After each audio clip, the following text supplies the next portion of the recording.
L'objectif n'est pas d'aller mettre en prison, on n'est pas d'aller trouver une réaction judiciaire disproportionnée, mais de pouvoir établir les faits et de choisir dans la palette des réactions judiciaires possibles celle qui sera la plus adéquate.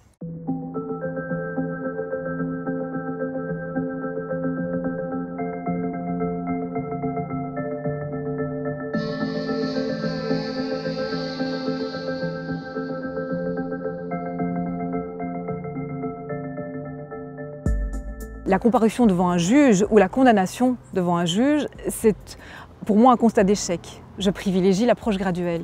Rappel de l'interdit de la violence par les services de police, éventuellement avec une privation de liberté, pour qu'ils aient le temps un petit peu de comprendre que là, ils ont passé un cap qu'ils n'auraient pas dû franchir. Ils comparaissent régulièrement devant moi et je peux les envoyer dans ce qu'on appelle une procédure de médiation pénale. C'est une mesure qui va cadrer, par exemple, un problème d'assuétude, qui est souvent pointé comme étant un facilitateur de passage à l'acte. J'avais bu, donc j'ai pété un câble.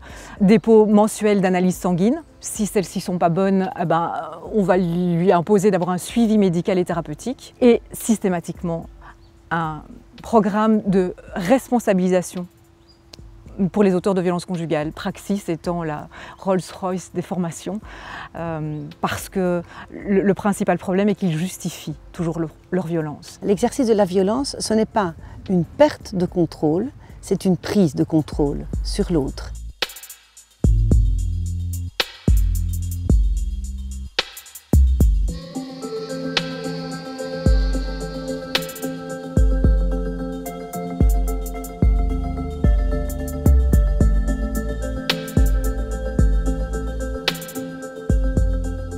La responsabilisation, c'est d'accepter que dans l'exercice de la violence physique, il y a bien un choix qui est exercé pour résoudre un problème, souvent un problème d'émotions intérieures insupportables, de sentiments de perte de maîtrise des choses, de perte de contrôle ou de perte de statut à l'intérieur du couple, et que la réponse violente est une forme inadéquate et injustifiable pour faire face à un vrai problème. Nous essayons de créer, à travers le travail de responsabilisation, d'autres alternatives que celles du passage à l'acte, de la réduction de l'autre à l'état de néant ou à l'exercice de violence psychologique pour avoir le dernier mot dans l'échange conflictuel. On va tenter, en fonction des éléments dont on dispose, de choisir dans la palette ce qu'il y a de plus adéquat pour protéger, c'est le premier objectif, protéger, accompagner, éduquer et donner des outils. Donner des outils à l'auteur pour qu'il ne reproduise plus la violence,